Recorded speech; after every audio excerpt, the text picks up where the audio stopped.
Good morning students, मैं CM Sharma स्वागत करता हूं आप सभी का इस ऑनलाइन स्टडी प्रोग्राम में।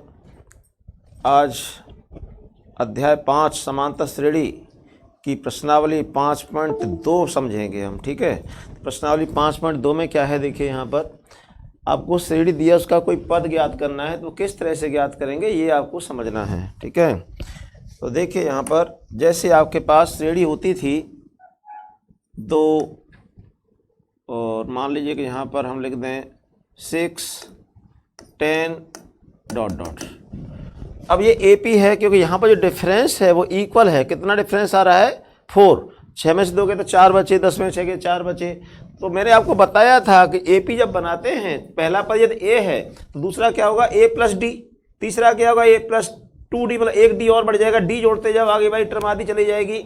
जैसे पहला पद A है, दूसरा क्या होगा? A + D, और फिर क्या होगा? एक और D जोड़ देंगे, तीसरा हो जाएगा A + 2D, फिर D जोड़ेंगे तो A + 3D।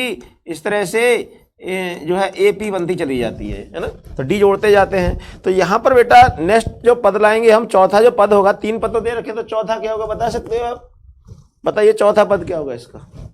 सारबंतर कितना है? 4 है ना यहाँ पर, तो जिसमें 4 जोड़ दिया तो ये आ गया 6। 6 में 4 जोड़ा 10 आ गया। 10 में 4 जोड़ दो 14 आ जाएगा। फिर 14 में 4 जोड़ दो 18 आ जाएगा। 18 में 4 दो 22 आ जाएगा। जैसे AP बन जाएगी, आगे टर्म आती जाएंगी। तो D जोड़ते जाते हैं और आगे भाई टर्म आती जाती है। पहला पद A है, D जोड़ा A + D हो गया, फिर D जोड़ा नेक्स्ट पद आ गया A + 2D, है ना। तो ये तो हम जोड़ जोड़ के टर्म ज्ञात कर रहे हैं। हम आपसे कह रहे हैं इसकी 50वीं टर्म क्या होगी, तो 1 घंटे तक जोड़ते रहोगे। मैं कह दूं इसकी 100वीं टर्म क्या होगी, तो 2 घंटे तक प्लस करोगे। मैं कह दूं 1 लाखवीं टर्म क्या होगी, तो 1 महीने तक ऐड ही करते रहोगे बेटा, जोड़ती रहो 1 महीना तक। तो ये पता करने के लिए सूत्र बना है यहाँ पर, वो फॉर्मूला आपको याद होना चाहिए। फॉर्मूला देखिए सामने दिखाई देगा आपको, यहाँ पर थोड़ा माइंड लगाने की जरूरत है। जैसे दूसरा पद निकाल रहे हैं A2, तो A2 है तो क्या रहा है? A + D। A2 बराबर क्या रहा है बताइए? A + D।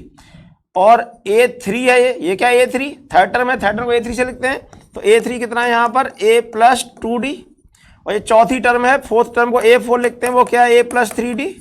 तो आप देख रहे हैं यहाँ पर 4 है तो वहाँ 3 आ रहा है, यहाँ 3 है तो वहाँ 2 आ रहा है, यहाँ 2 है तो 1 आ रहा है, मतलब यहाँ से एक कम आता है D वहाँ पर। इसका मतलब जो nth टर्म होगी तो AN, तो उसे ले सकते हैं A + n - 1 × D। यहाँ n आएगा तो से एक कम आएगा ना, n - 1 आएगा वहाँ पर। समझ में आया बेटा? चौथी टर्म है तो क्या आएगा? A + 3D आ रहा है, एक कम आ रहा है। यहाँ 4 है तो वहाँ 3 आ रहा है, यहाँ 3 है तो वहाँ 2 आ रहा है। यहाँ जो नंबर होता है उससे एक कम होता है, तो यहाँ पर n है तो वहाँ क्या होगा? n - 1 हो जाएगा। तो ये फॉर्मूला बन गया इसका, nth term of AP AN = A + n - 1 × D। ये फॉर्मूला आपको लर्न करना है। इस फॉर्मूले से हम किसी भी AP की कोई सी भी टर्म फाइंड कर सकते हैं। तो आपके लिए सूत्र बना यहाँ पर, AP का nवां पद, nवें पद को हम AN से नोट करेंगे, कोने पर n बना देंगे छोटा सा। जैसे पहला पद A, दूसरे को A2 लिखते हैं, तीसरे को A3, nवें को AN लिखेंगे। nवां पद AN बराबर A + n - 1 × D। तो बेटा ये सूत्र है, इस सूत्र को आप बहुत अच्छी तरह से याद कर लें। इसी एक सूत्र से ये पूरी प्रश्नावली सॉल्व हो सकती है। टोटल जितने क्वेश्चन हैं 1 से 10 तक, सभी प्रश्न इस एक ही सूत्र से हल हो सकते हैं इसके। बस यहां पर एक प्रश्न है 7वां और 8वां, ये दोनों प्रश्न हैं, ये दोनों प्रश्न भी इसी सूत्र से हल हो सकते हैं। इस सूत्र से हल करते हैं थोड़ा बड़ा हो जाता है, वही मैं आपको बताऊंगा। और इसमें क्या है, इसमें कहा है कि अंतिम पीछे के पद से 11वां पद बताइए। तो अंतिम पद से पूछता है तो एक दूसरा डायरेक्ट फॉर्मूला है, उससे आप इन दोनों क्वेश्चनों को हल कर लेंगे और इससे भी हल हो जाएगा। इससे मैं आपको बता दूंगा, इससे थोड़ा कठिन पड़ता है आपके लिए। तो इसके लिए सीधा सूत्र क्या है मैं आपको अभी नोट करा देता हूं, इसको रफ कर देते हैं यहां से। तो ये मेन फॉर्मूला बोर्ड पर लिखा है, ये आपको याद हो गया होगा, अभी नहीं तो कभी नहीं, ध्यान रखना बेटा, तुरंत अभी याद रहना चाहिए आपको। nth टर्म ऑफ AP, nवां पद, AP का nवां पद AN बराबर A + n - 1 × D। जैसे मैं कह दूं 5वां पद क्या होगा, तो यहाँ 5 आएगा तो यहाँ भी 5 आ जाएगा। जैसे देखिए, चलो प्रश्न ही बता देते हैं आपको, आगे वाला सूत्र बाद में बताएंगे। पहला प्रश्न है समांतर श्रेणी का 10वां पद ज्ञात कीजिए। जैसे प्रश्न देखिए आप, पहला श्रेणी दी हुई है 2, 7, 12 ... इसका 10वां पद, 10वां पद ज्ञात करना है। बेटा प्रश्न का आंसर लाना टारगेट नहीं, तरीके से आपको प्रश्न हल करना है मेथड से। तो क्या करेंगे आप? सबसे पहले यहां पर लिखेंगे AP का प्रथम पद, दी हुई AP का प्रथम पद दी हुई AP का प्रथम पद A बराबर 2। जो पहला पद है उसको हम A से नोट करते हैं, तो आपको ये प्रथम पद लिखना है, प्रथम पद A बराबर 2। उसके बाद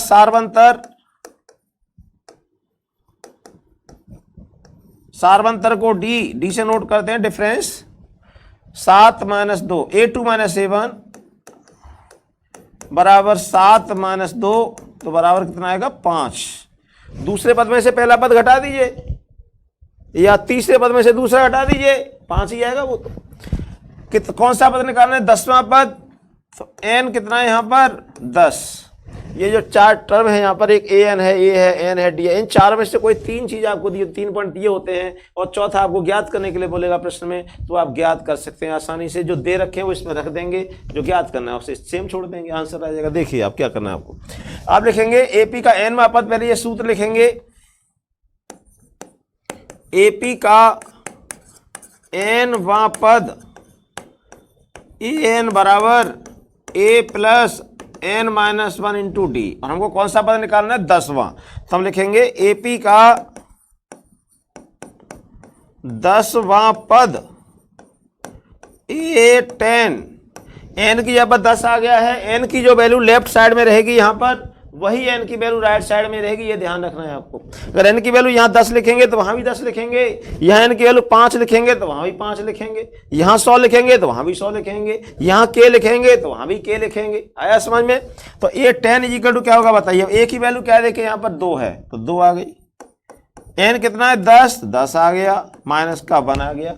अब d कितना है? d की वैल्यू 5 है। बेटा d की वैल्यू प्लस की है तो आपने ऐसे लिख दिया, और यदि माइनस की आ जाए तो स्मॉल ब्रैकेट लगा के लिखना ऐसे। यदि ये माइनस की वैल्यू है और आपने ऐसे लिख दिया तो ये गलत हो जाएगा, क्यों? इसका मतलब ये हुआ कि आप इस 5 को इसमें से घटा रहे हो, घटाना नहीं है, गुणा करना है। तो d की वैल्यू यहां पर यदि तो प्लस की है तब तो ऐसे ही लिख देंगे, माइनस की है तो स्मॉल ब्रैकेट में लिखना कंपलसरी है, ठीक है? ये ध्यान रखना, d की वैल्यू माइनस में आती है तो स्मॉल ब्रैकेट में लिखना है। मैं आपको फिर समझा दूं, यहां पर देखिए, यदि d की वैल्यू माइनस की होती, मान लेते हैं कि माइनस की 5 होती और आप ऐसे लिख देते, तो ये गलत हो गया, क्योंकि अब आप इसे घटाने लग गए। d की वैल्यू माइनस में है तो इसको स्मॉल ब्रैकेट में लिखना है ऐसे, ठीक है? और प्लस की है तो कैसे भी लिख दो, फिर आपकी मर्जी है। तो अपनी वैल्यू तो साहब यहाँ प्लस की है, तो d कैसा है यहाँ पर 5 है, तो ये लिख दिया।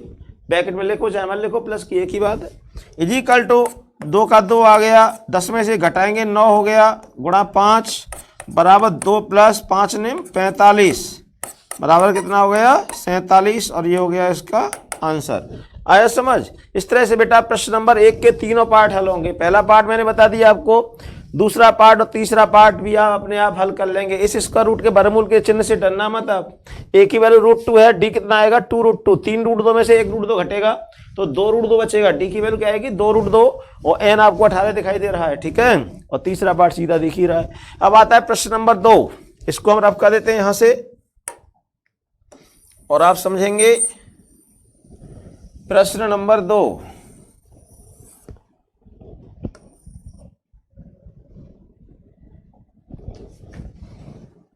सेकंड प्रश्न। सेकंड में भी कई पार्ट हैं, यहाँ पर सभी पार्ट सेम है, किसी से डरने की आवश्यकता नहीं। हम फर्स्ट पार्ट ही ले रहे हैं यहाँ पर। सेकंड नंबर 4 पार्ट है और जब सभी पार्ट सेम है, एक जैसे हैं। देखिए क्या करना है आपको, समांतर श्रेणी का कौन सा पद -81 है। यहाँ पर श्रेणी को लिख लेते हैं जो दी हुई है 21, 18, 15 डॉट डॉट एक जगह जाके लास्ट में -81। ये पूछ रहा है कि -81 कौन सा पद है, मतलब आपको क्या ज्ञात करना है, यहाँ पर n ज्ञात करना है। कितनी टर्म है, कौन से नंबर पे जाके ये आएगा। तो क्या करना है आपको, सबसे पहले लिखना है यहाँ वही प्रथम पद,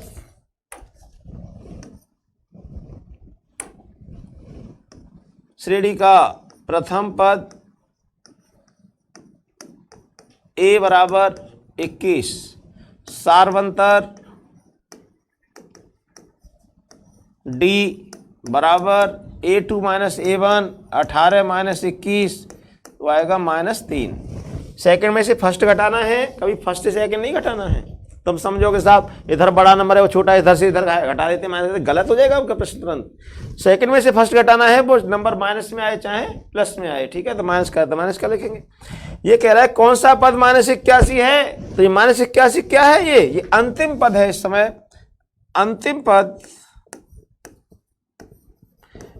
पद को हम an कहते हैं और वो है -81, ठीक है। और n आपको ज्ञात करना है, पदों की संख्या n, क्वेश्चन मार्क लगा दिया मैंने, ठीक है। हम जानते हैं कि nth term of AP an equal to a plus n-1 into d, ये हम जानते हैं, ये सूत्र है, ठीक है। इस सूत्र में आप वैल्यू रख देंगे। तो देखिए an कितना है, यहाँ पर an है -81, तो an की जगह पर -81 आ जाएगा। a कितना है 21, n हमको ज्ञात करना है, d कितना है -3 है। जैसे कि मैंने बताया था d की वैल्यू माइनस में आती है बेटा, तो यदि आपने ऐसे लिखा तो ये रॉन्ग हो जाएगा, गलत हो जाएगा ये, कि ये घटा रहे हैं आप। जब d का तो गुणा हो रहा है ब्रैकेट से, तो आप ऐसे स्मॉल ब्रैकेट में लिखेंगे। समझ में आया।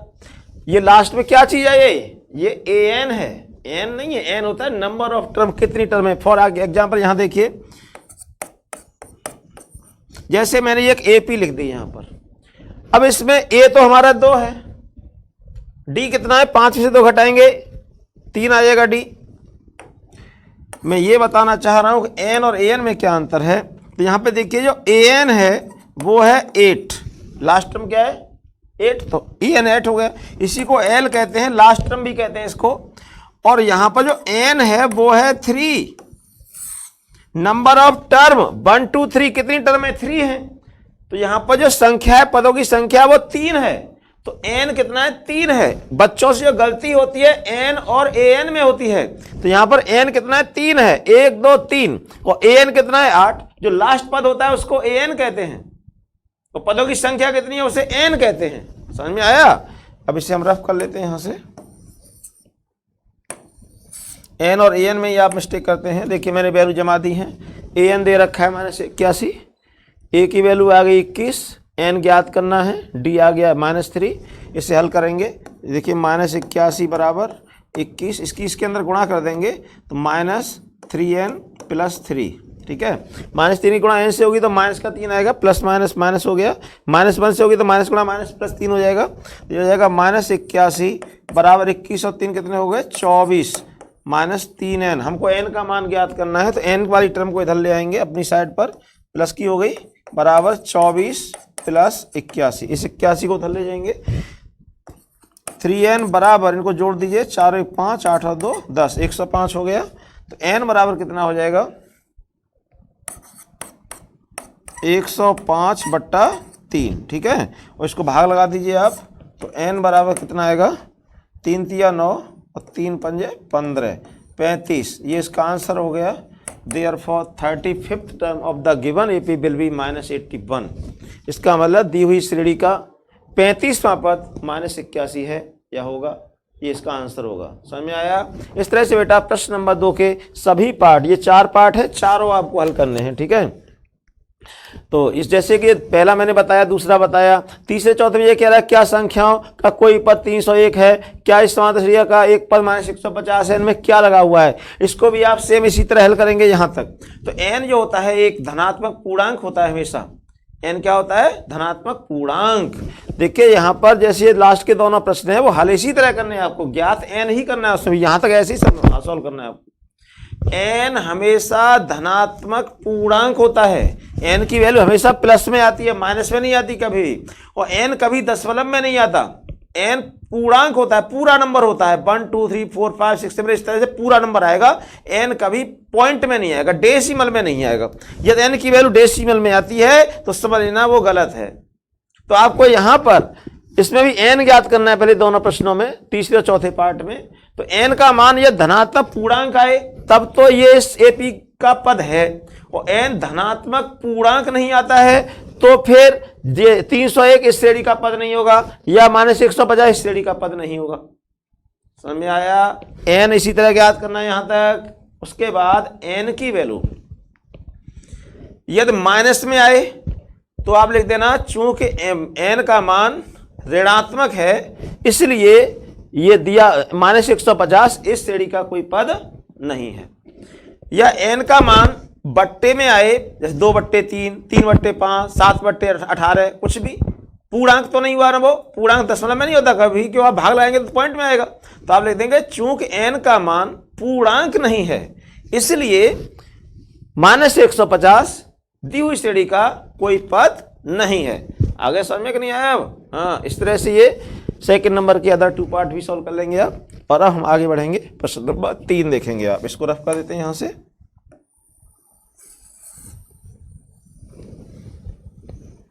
इसको रफ कर दिया गया है। और फिर भी बेटा कहीं दिक्कत आए बता देना, सेम ही सॉल्व करना है, इनकी वैल्यू ही निकालनी है आपको। देखिए प्रश्न नंबर 3, यह समांतर श्रेणी का छठा पद तथा 17वां पद क्रमशः 19 तथा 41 है, तो 40वां पद ज्ञात कीजिए। तो यहां पर क्या है कि आपको समीकरण बनाने होंगे। देखिए क्या कह रहा है, समांतर श्रेणी का छठा पद 17 है, छठा पद तथा 17वां पद 19 तथा 41 है। तो छठा पद लिखेंगे समांतर श्रेणी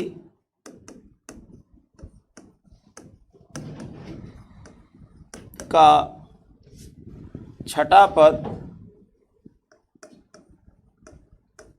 बराबर 19, और छठे का मतलब होता है A6 बराबर 19। छठा पद होता है उसे A6 से नोट करेंगे। और A6 का मतलब जानते क्या होता है, जैसे मैंने बताया था AN का मतलब होता है A plus n minus 1 into D. तो A6 का मतलब क्या होगा, A6 इक्वल होगा A plus 6 minus 1 into D, है ना। तो A6 से देखिए A6 को क्या लिखेंगे, A plus 6 minus 1 into D. तो A6 से ऐसे क्या नोट करेंगे, A plus 6 minus 1 into D बराबर 19। इसको हम रफ कर लेंगे यहां से। देखिए इसका मतलब क्या हुआ, A प्लस 5D बराबर 19। ये हो गया समीकरण नंबर 1। A6 को हम A प्लस 5D ले सकते हैं, A प्लस 5D ले सकते हैं ना। अब इसी में ये कहता है 17वां पद 41 है, मतलब AP का तथा AP का 17वां पद 41 है। इसका मतलब A17 बराबर 41, 17वां पद 41 है तो A17 बराबर 41 हो गया। और A17 को क्या लिखेंगे, जैसे कहीं मैंने बता सकते हो क्या लिखेंगे A17 को, A plus 17 minus 1 into D, या A प्लस 16D, एक ही बात हुई। यहाँ पर लिखेंगे A plus 17 minus 1 into D बराबर 41। इसका मतलब A प्लस 16D बराबर 41। ये हो गया समीकरण नंबर 2। ठीक है, अब इन दोनों समीकरणों को हल करके हम पहले A और D का मान ज्ञात करेंगे। तो A और D का मान कैसे ज्ञात करें, इन दोनों समीकरणों को हल करना है। समीकरण हल करना आप पिछली क्लास में पढ़ चुके हैं। ये समीकरणों को हल करने के लिए प्रतिस्थापन विधि, विलोपन विधि पढ़ी है ना आपने, बीजगणना विधि भी होती है, एक तुलनात्मक विधि होती है। सबसे अधिक तो हम प्रतिस्थापन विधि यूज करते हैं या फिर विलोपन विधि, है ना। तो यहाँ विलोपन विधि लगाएंगे हम। इसमें देखिए दोनों में से कोई विधि लगा सकते हैं। तो यहाँ दोनों समीकरणों को यदि मैं घटा दूं तो A से A कट जाएगा ना। दोनों में A बराबर है तो किसी में से किसी को घटा दीजिए, दूसरे में से पहला या पहले में से दूसरा। मैं देख रहा हूँ दूसरे में 41 बड़ा है, 19 छोटा है, इसमें से उसे घटाऊंगा मैं। यहाँ पर उधर से भी घटा दें तब भी एक ही बात है, कोई फर्क नहीं पड़ता है, सेम आंसर आएगा। आप लिखेंगे समीकरण नंबर 2 में से समीकरण 1 को घटाने पर, 2 में से 1 को घटाना है, पहले दूसरे समीकरण को लिख लेंगे और इसके नीचे पहला समीकरण लिखेंगे A प्लस 5D बराबर 19। घटाने का मतलब क्या होता है पता है, नीचे वाली लाइन के चिन्ह बदल देना। तो जो संख्या प्लस किया उसे माइनस कर देंगे, तो ये कैंसिल हो गया, A से घटाएंगे 0 हो जाएगा। और 16D में से 5D गया तो 11D, इसे घटाइए, 11 में से 9 गया तो 9, 10, 11, 2 बचा, 3 में से गया तो 2, 22 बचा। तो D बराबर हो गया 22/11।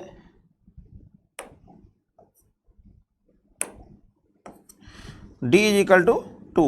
इसका मतलब क्या हुआ, D बराबर हो गया 2, 11 से कट गया 2 बार, डी का मान आ गया। इस डी के मान को किसी भी समीकरण में रख देंगे आप, समीकरण 1 में अथवा 2 में। तो हम यहाँ पर नोट करेंगे समीकरण नंबर 1 में डी का मान रखने पर, समीकरण नंबर 1 में डी का मान रखने पर, इसको रफ कर लेते हैं यहाँ से। किसी भी समीकरण में इस मान को रख सकते हैं आप, समीकरण नंबर 1 में डी का मान रखने पर। इसमें डी का मान रखेंगे, देखिए डी का मान 2 आया है तो ये हो जाएगा a+5 और डी की जगह पर 2 मान आया था ना डी का, तो डी की जगह पर 2 लिख दिया हमने ब्रैकेट में, बराबर 19। ये कितना हो गया, a+10 बराबर 19, 5 दूनी 10, a बराबर 19 - 10, a बराबर हो गया 9। a का मान 9 आ चुका है, d का मान 2 आ चुका है, और इसको हम यहाँ से रफ करेंगे बेटा।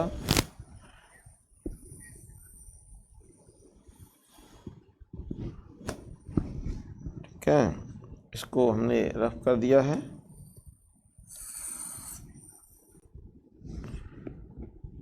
और अब देखिए a का मान 9 और d का मान 2 आ चुका है।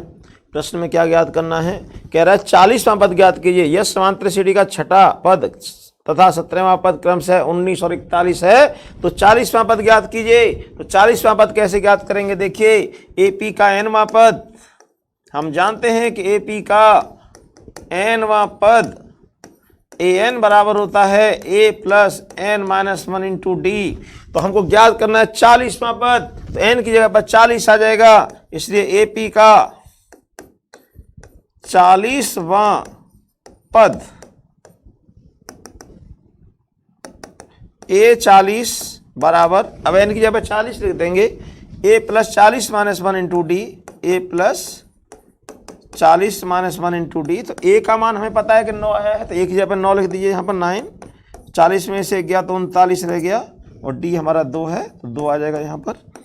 तो बराबर 9 + 39 दूनी 78, 78 और 9 कितने हो गए, 8 दूनी 17 का 7 1 हो गया, 87। ठीक है, तो ये इसका आंसर हो गया। तो ये 40वां पद आ गया, समझ में आया। इस तरह से बेटा तीसरा प्रश्न कंप्लीट होता है। प्रश्न नंबर 4 है, तो चौथे प्रश्न में भी इसी तरह आप 2 समीकरण बनाएंगे।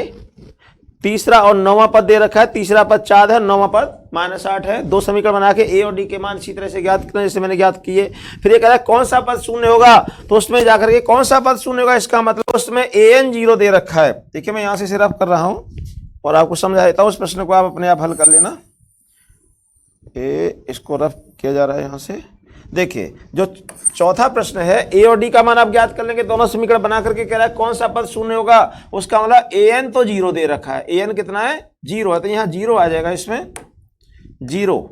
a का मान रख देना, n रहेगा, n आपको ज्ञात करना है। तो a और d का मान जो आप ज्ञात करेंगे 2 समीकरण बनाकर, वो यहाँ रख देना। n पर 0 है, n आपको ज्ञात करना है, इसको सरल करते जाना तो n की वैल्यू आ जाएगी, वो इसका आंसर होगा। ठीक है, तो आप प्रश्न नंबर 4 तक कंप्लीट कर लेना, और आगे वाले प्रश्नों को मैं आने वाली वीडियो में समझा दूंगा। ठीक है, तो आज की वीडियो में यही रहेगा बेटा। So thank you very much for watching my video. Okay, bye.